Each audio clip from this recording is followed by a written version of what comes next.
Hi friends, welcome back to my channel. ఈరోజు మా అమ్మ క్యారెట్ బీట్రూట్ జ్యూస్ చేశారు. నాకు తగ్గిపోయి మా తమ్ముడికి గవద బిళ్ళలు వచ్చినాయి పాపం. అంతలోకి మా అమ్మ జ్యూస్ చేశారు. మా తమ్ముడు నేను కాగేమో పప్పులు ఉడకపెట్టి తాలింపు వేసి ఉల్లిపాయ కట్ చేసి వేసి క్యారెట్ తురుము వేసి ఇచ్చారు మాకు. మేము తిన్నాము. ఈరోజు మా కూరగా కాకరకాయ ఫ్రై.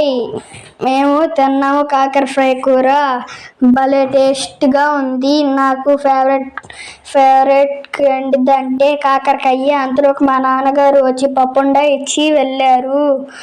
తర్వాత మేము సాయంత్రం కూరగాయలకి వెళ్ళి కీరా తెచ్చాము. ఇంకా పొటాటో టమాటా మా అమ్మ వండింది. నచ్చితే లైక్ చేయండి.